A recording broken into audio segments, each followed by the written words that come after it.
I don't tell this story often, not because people won't believe me, but because saying it out loud makes it feel like it can still find me. I was 22, living alone in a rental house in a quiet suburb outside Columbus, Ohio. It was one of those older homes built in the 50s, updated just enough to seem modern, but still holding on to whatever the walls had absorbed over the decades. The landlord, a guy named Gerald, told me the previous tenant had moved out suddenly. He smiled when he said it, like it was a funny story he'd decided not to finish. I didn't ask questions. The rent was low and I was broke. For the first few weeks, nothing happened. I worked remote, kept to myself, ordered takeout more than I'd like to admit. The house had this finished basement I used as a home office. I'd go down every morning with my coffee and work until late afternoon. Concrete walls, drop ceiling, single bulb on a pole chain. Nothing special. Then one Tuesday, I came downstairs and the light was already on.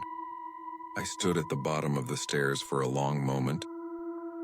I clearly remembered pulling the chain the night before.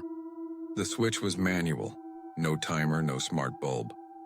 I walked the perimeter of the basement like I expected to find something, and nothing was out of place. I told myself I'd simply forgotten. But then it happened 3 more times over the next week, always the same light. Always the single bulb in the center of the ceiling. Always when I came down in the morning, after having switched it off the night before. I started taking pictures of the switch before going to bed. And every single morning the light would be on, but the switch in the photo from the night before would show it clearly in the off position. I called Gerald. He laughed it off and said old wiring does strange things. I half believed him. What I couldn't explain was the smell. It started around the same time as the lights.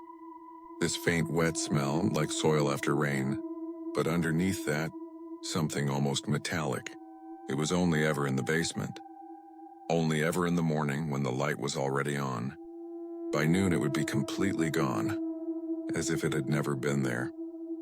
I bought a carbon monoxide detector, normal levels. I set up my laptop camera to record the basement overnight. The footage from the first night showed nothing, 8 hours of an empty, dimly lit room. But on the second night, at 3:17 in the morning, the light flickered off on its own. The room went completely dark, and then 11 seconds later, it came back on. I scrubbed through the footage multiple times. In the seconds the room was dark, I couldn't see anything. But when the light returned, the pull chain was still swaying slightly. Something had touched it in the dark. I didn't sleep well after that. I started hearing a sound during the night that I couldn't immediately place. A low, rhythmic sound, like slow footsteps on carpet, but coming from below my bedroom, which meant it was coming from the basement directly beneath me. I want to be honest about what I felt in those moments. It wasn't panic. It was something worse. A deep, spreading certainty that I was not the only one using that basement. That whatever routine I had built in there, something else had built one too, and our schedules just happened to overlap. The last night I spent in that house, I woke up at around 3 a.m. to total silence. No footsteps. No creaking. I lay in bed staring at the ceiling. And for whatever reason, instinct, stupidity, I'm still not sure, I got up and opened my bedroom door. The hallway was dark. The basement door at the end of it was open. I always kept it closed. Standing in the thin strip of light coming from the basement below, visible only as a suggestion at the bottom of the stairs, was a shape. It wasn't moving. It was just there, patient like it had been there before, and knew it could wait. I left the house that night with my car keys and my phone. Gerald kept the deposit. I never went back for my things. Whatever was in that basement wasn't interested in me leaving. It just wanted me to finally look. That was just the beginning.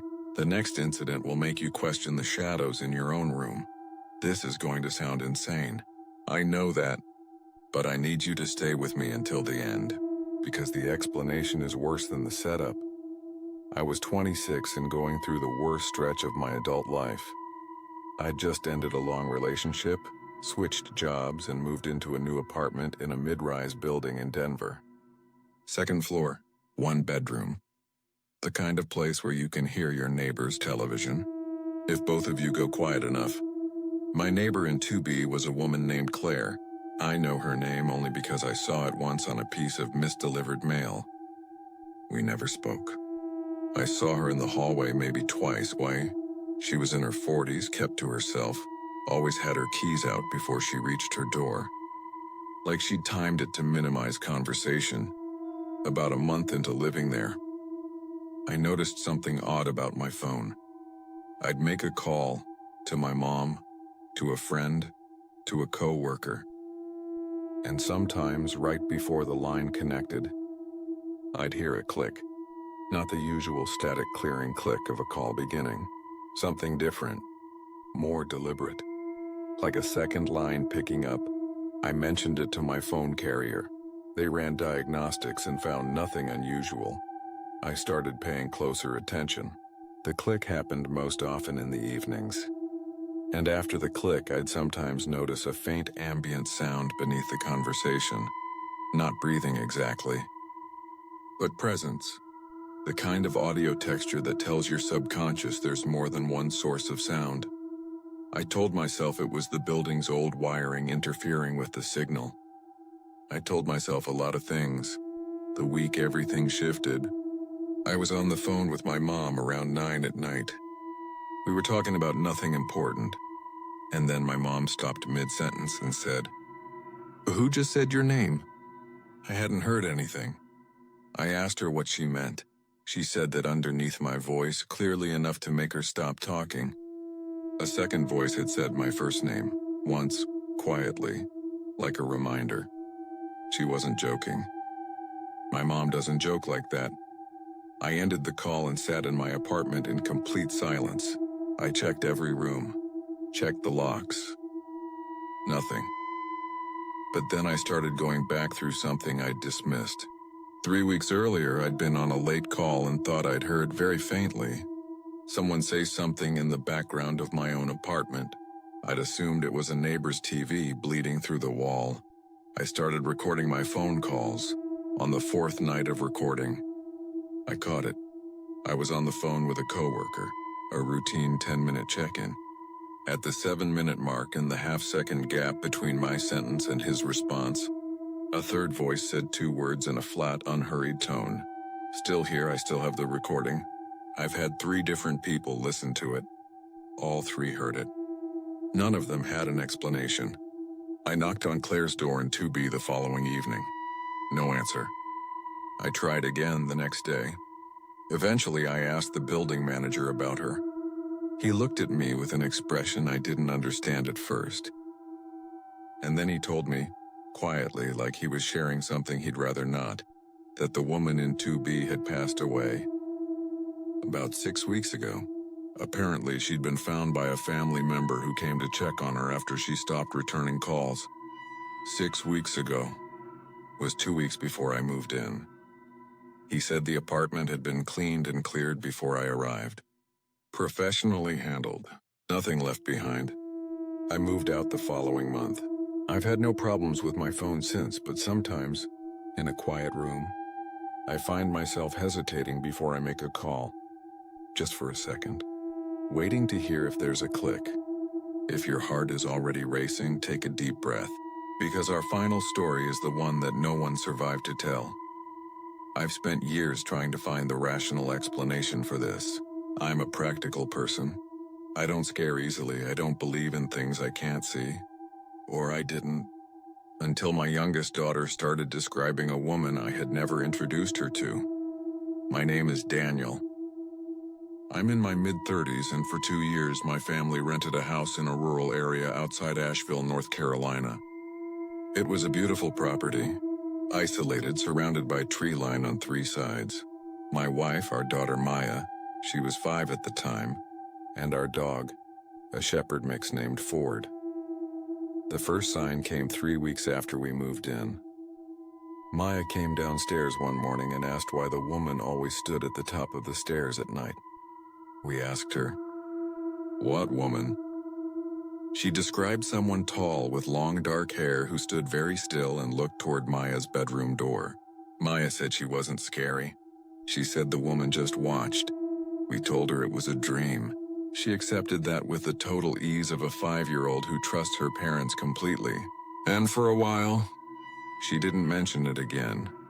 But Ford did not like the upstairs. He'd been a calm dog his whole life. No separation anxiety, no noise sensitivity. But starting around the same time as Maya's story, he refused to go above the first floor. He'd sit at the base of the stairs and stare up with that particular stillness animals carry when they've sensed something outside the range of human comprehension. My wife noticed it first. I tried to write it off. Then I started hearing movement upstairs at night. Not the sound of the house settling. I know that sound, the tick and groan of old wood contracting in the cold. This was different. Slow, deliberate footsteps.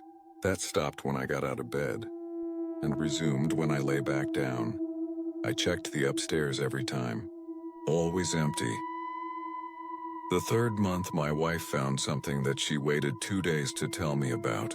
She'd been reorganizing the hall closet upstairs and noticed that a box we'd stored near the back had been moved. Not shifted slightly, moved to the opposite corner, facing outward.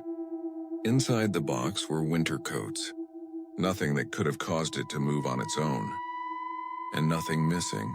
We didn't talk about it much. There's a specific discomfort that comes with suspecting your house might not be entirely yours, and one way to manage it is to simply not name it. But then Maya named it. She came to me one afternoon while I was in the kitchen and tugged my sleeve, and told me the woman had said something to her. I crouched down and asked her what the woman said. Maya thought about it very carefully, the way children do when they're trying to get the exact words right. She said the woman had told her, "I used to live here too." I want to describe what I felt in that moment, but I'm not sure I have the vocabulary for it. It wasn't fear exactly. It was the sensation of a door opening that you hadn't known was a wall. I contacted the landlord that week and asked about the history of the property. She was hesitant at first. Then she told me that the previous long-term tenant, a woman who had lived there alone for almost 11 years, had died in the house. Upstairs. In the room that had become our storage space. She said she'd disclosed it in the paperwork. I went back and found one line, buried at the bottom of page 4 of our lease. We moved out when the rental term ended. Maya still talks about the woman sometimes, not with fear, but with the matter-of-fact comfort of a child describing a neighbor. I don't know what she was. I don't know if what we experienced was grief lingering in the walls or something else entirely. Something that hasn't fit into language yet. But I know that house had a presence that was there before us, and unlike us, it had no intention of leaving. If there's one thing I carry with me from that experience, it's this. A house holds more than furniture. It holds everyone who ever called it home, and some of them never quite let go. 3 homes. 3 families. 3 experiences that no amount of logic has been able to fully close. What's unsettling isn't the events themselves. It's the patience. Whatever exists on the other side of our understanding is not in a hurry. It waits, it watches. And sometimes on a quiet night in a house that feels a little too still, it reminds you that you are not the first one there. If these stories got under your skin the way they got under mine, hit subscribe. New stories go up every week, and the next one might be harder to sleep through than this one. Stay safe. Lock your doors, and maybe don't ignore the sounds your dog is trying to warn you about.